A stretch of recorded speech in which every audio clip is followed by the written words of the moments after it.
3,000 years before the birth of Christ, when most of the world was still discovering bronze, one civilization was already building monuments that would outlast empires, creating art that still takes our breath away, and developing systems of government, medicine, and engineering that would influence humanity for millennia to come. Welcome to an extraordinary journey through time, a journey that spans over 3,000 years of human achievement, mystery, and wonder. Today, we're diving deep into the entire history of ancient Egypt, from its humble beginnings along the fertile banks of the Nile River to its final chapter under Roman rule. This isn't just a story of pharaohs and pyramids, though we'll explore those too. This is the story of humanity's first great civilization, a culture that gave us everything from paper and the calendar to advanced medicine and architectural marvels that still puzzle engineers today. You're standing in the desert 4,500 years ago, watching thousands of workers hauling massive limestone blocks under the scorching sun. The man ordering this impossible project? A god king who believes his soul will literally sail across the sky after death. Welcome to ancient Egypt, a civilization so advanced, so mysterious, that we're still uncovering its secrets today. I'm about to take you on a journey spanning over 3,000 years, from humble farming villages along the Nile to the moment Rome's eagles cast their shadow over the last pharaoh. This is the complete story of ancient Egypt, and trust me, it's wilder than any Hollywood movie. Our story begins around 5000 BCE. But first, let's talk about the star of this show, the Nile River. Imagine Egypt without the Nile. Go ahead, try. You can't, because it would just be more Sahara Desert. The ancient historian Herodotus called Egypt the gift of the Nile, and he wasn't exaggerating. Every year, like clockwork, this river would flood, depositing rich black soil across the land. The Egyptians called their country Kemet, literally the Black Land, because of this fertile soil. Think of the Nile as nature's perfect irrigation system. While other civilizations were praying for rain, Egyptians could practically set their calendars by the flood. This predictability didn't just feed people, it created the world's first leisure class. When you don't have to worry about where your next meal comes from, you can focus on building pyramids, developing writing, and contemplating the afterlife. Here's something that confuses everyone. Upper Egypt is in the south. Lower Egypt is in the north. Think of it like this. The Nile flows from south to north, so upper means upstream, toward the source. Geography lesson over. Let's meet the first Egyptians. Around 5000 BCE, the Nile Valley was home to various tribes and small kingdoms. Picture it like medieval Europe. Lots of small rulers, each controlling their own piece of the river. But unlike Europe, these weren't castles on hills. These were settlements built around the rhythm of the flood. The Badarian culture, the Naqada culture, these aren't just archaeological terms. They're the foundations of everything that made Egypt great. They developed pottery that would make modern artists jealous, created the first hieroglyphic writing, and established trade networks that reached all the way to modern-day Afghanistan. But here's the key. They were already thinking about death and the afterlife. We find elaborate burials, carefully mummified bodies, and grave goods that suggest they believed in life after death. This wasn't just superstition, it was the seed of an idea that would drive Egyptian civilization for 3 millennia. By 3200 BCE, these scattered kingdoms faced a choice: unite or be conquered.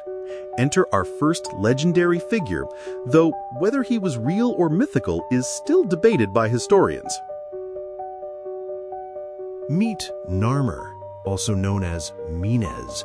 the man who supposedly united Upper and Lower Egypt around 3100 BCE. I say supposedly because separating fact from legend and early Egyptian history is like trying to untangle Christmas lights in the dark. This is the Narmer palette, one of the earliest historical records we have. It shows a king wearing the crowns of both Upper and Lower Egypt, which is basically ancient Egyptian for "I conquered everything." Whether this represents a single conquest or years of political maneuvering, we don't know. But the result was revolutionary. Imagine taking modern-day California and Texas with all their cultural differences and successfully merging them into one country that lasts for 3,000 years. That's essentially what happened here. The unification created the world's first nation-state, and it was stable in a way that would make modern politicians weep with envy. This kicks off what we call the early dynastic period, and with it, the concept of divine kingship. The pharaoh wasn't just a political leader, he was literally a god on earth, the living embodiment of Horus, the falcon-headed deity. This wasn't just propaganda. People genuinely believed it, and this belief system would prove incredibly durable. Think of Egyptian society like a pyramid, and yes, that metaphor is intentional. At the top, the god-king pharaoh. Below him, priests and nobles. Then scribes and skilled workers, finally farmers and laborers. But here's what's fascinating. There was social mobility. A skilled scribe could rise to become a high official. Merit mattered, not just birth. Welcome to the Old Kingdom, roughly 2686 to 2181 BCE, the Pyramid Age. This is when Egypt went from pretty impressive to how did they even do that? If the early dynastic period was Egypt's childhood, the Old Kingdom was its spectacular adolescence. It all started with a man named Imhotep and his boss, Pharaoh Djoser. Imhotep wasn't just an architect. He was a doctor, priest, and probably the world's first celebrity scientist. His step pyramid at Saqqara was revolutionary. Instead of the traditional flat-topped mastaba tombs, he stacked them like stone pancakes, creating the first pyramid. But the real showstoppers came during the 4th dynasty. The Great Pyramid of Giza, built for Pharaoh Khufu around 2580 BCE, is still the only surviving wonder of the ancient world. Let me put this in perspective. When it was completed, it was the tallest structure humans had ever built. It remained the tallest building in the world for over 3,800 years. How did they build it? We're still figuring that out. Recent discoveries suggest they used internal ramps, copper tools, and an incredible understanding of mathematics and engineering. The precision is mind-boggling. The base is leveled to within just 2.1 centimeters. Try achieving that accuracy in your home renovation project.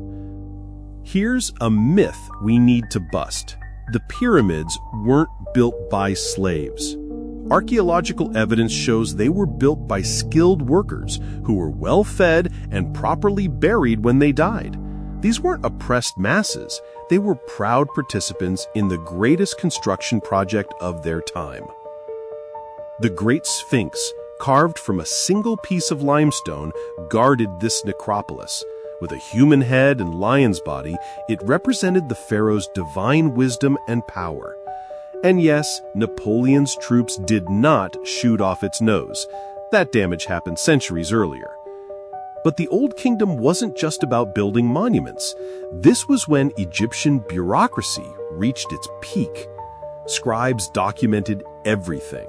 Tax records, legal cases, even complaints about noisy neighbors. The government was so efficient that they could organize the labor and resources needed for these massive projects while still keeping the kingdom running smoothly.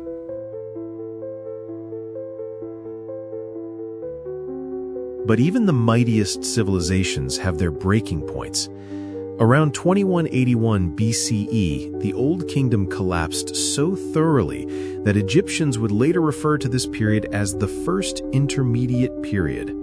Basically, their polite way of saying, when everything went wrong. What happened? Climate change, the ancient kind. The Nile's annual floods, which had been reliable for centuries, suddenly became unpredictable. Some years brought devastating droughts, others catastrophic floods. Without their agricultural foundation, the entire system crumbled. Political fragmentation followed environmental disaster. Multiple pharaohs claimed the throne simultaneously.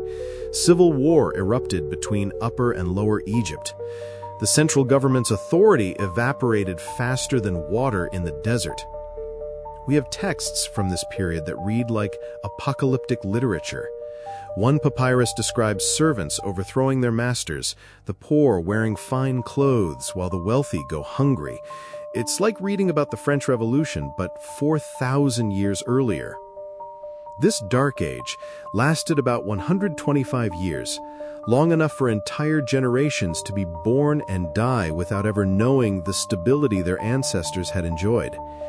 But Egypt had something special: institutional memory.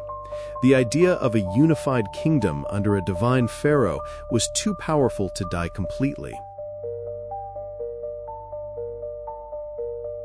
Around 2055 BCE, a family of rulers from Thebes, modern-day Luxor, managed to reunite Egypt. This begins the Middle Kingdom, and it's like watching a phoenix rise from the ashes. The Egyptians had learned from their collapse, and they came back stronger. The Middle Kingdom pharaohs, particularly the Amenemhat and Senusret dynasties, were master politicians. They understood that absolute power had led to the Old Kingdom's downfall, so they created a more balanced system. Regional governors retained some autonomy, but ultimate authority remained with the pharaoh. They also became engineers of resilience. Massive irrigation projects, including the famous Fayum Oasis development, helped protect against future famines. They built strategic grain reserves and developed more sophisticated administrative systems to manage resources.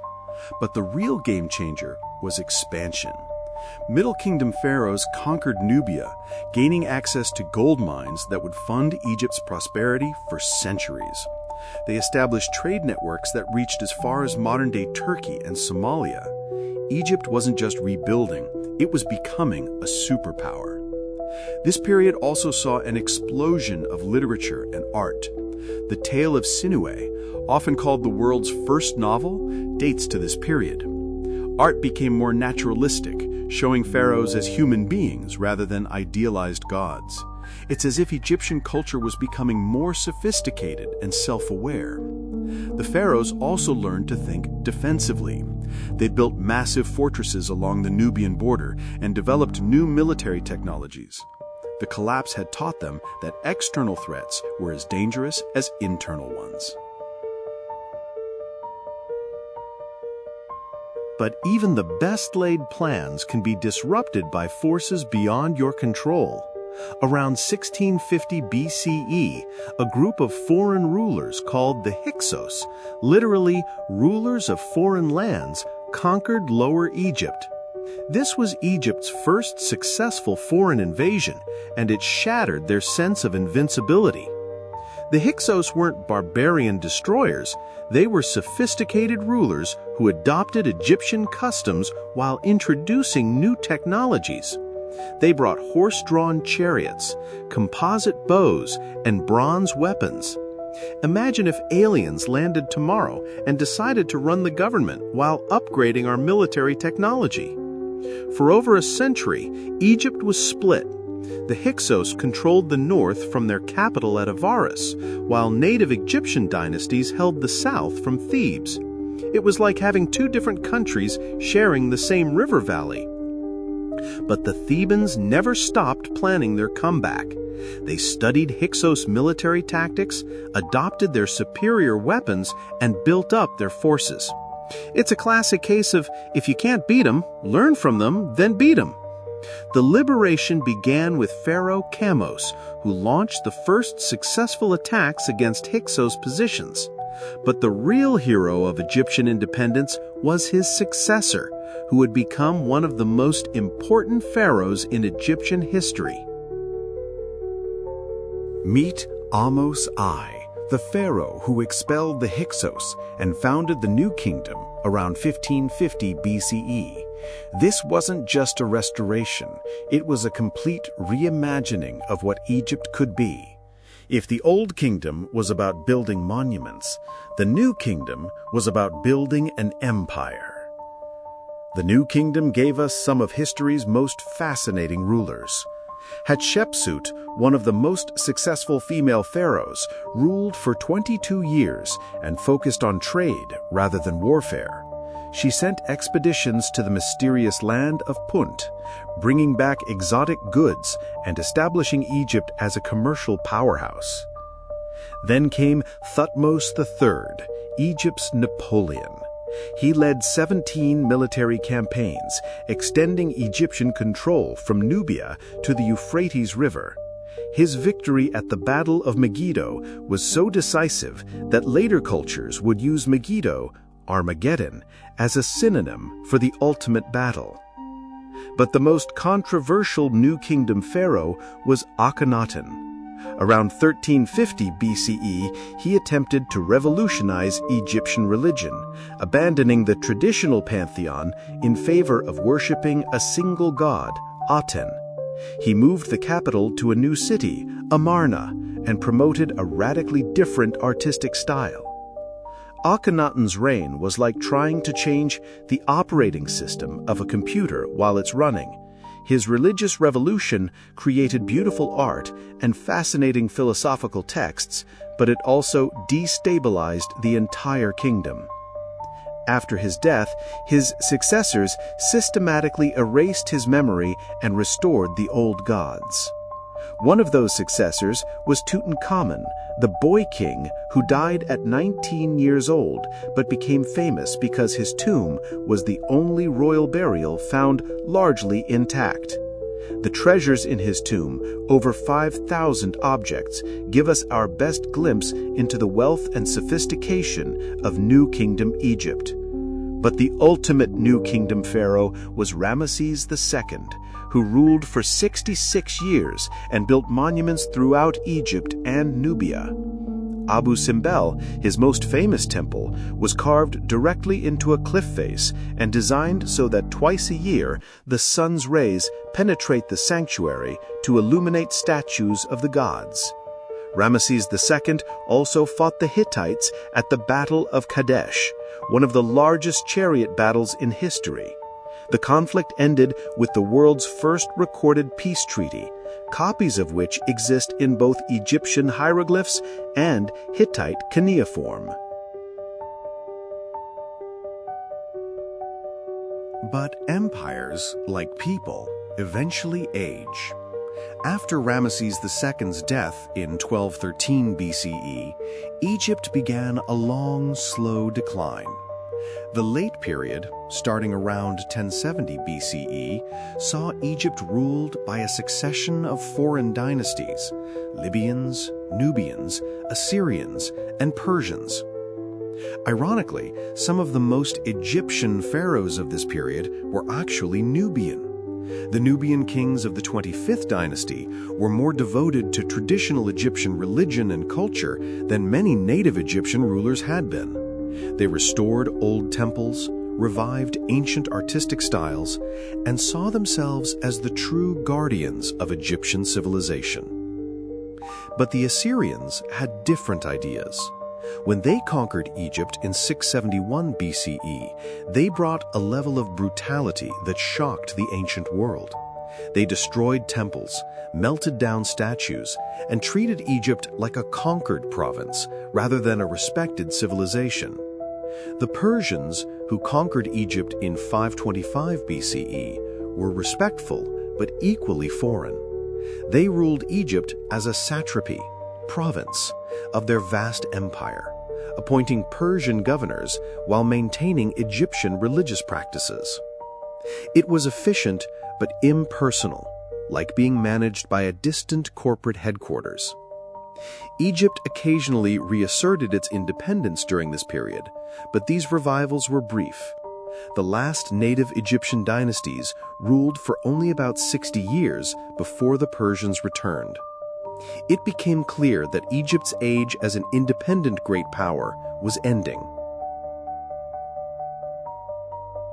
After Alexander's death in 323 BCE, one of his generals, Ptolemy, established a dynasty that would rule Egypt for the next 300 years.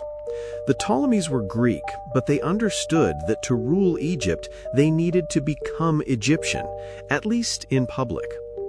The Ptolemies built temples, supported traditional religion, and presented themselves as legitimate pharaohs. But they also transformed Egypt into a Hellenistic kingdom. Alexandria became the intellectual capital of the ancient world, home to the great library and museum where scholars like Aristophanes calculated the Earth's circumference.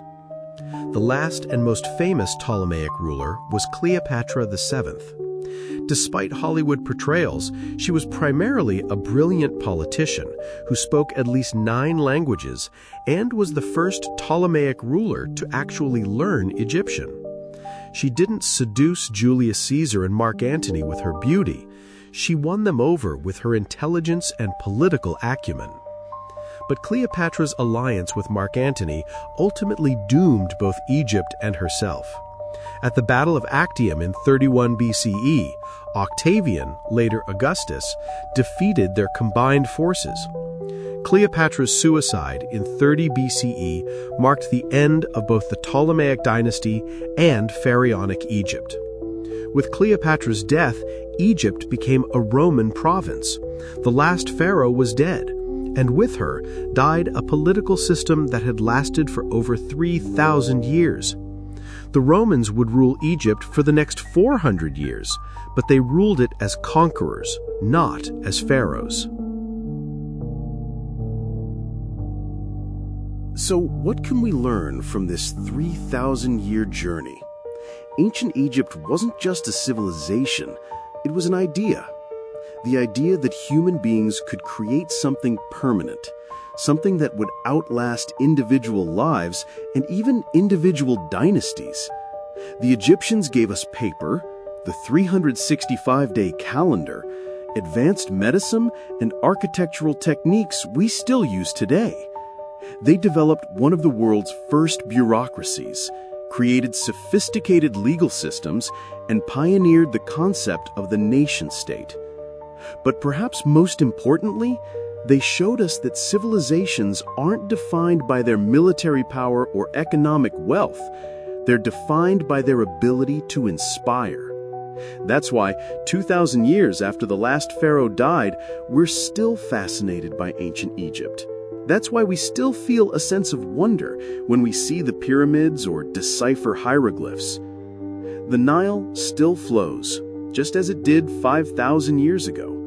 The monuments still stand, weathered but unbroken, and somewhere in the desert, archaeologists are still uncovering new secrets from the civilization that refused to be forgotten. Ancient Egypt didn't just survive for 3,000 years, it achieved immortality.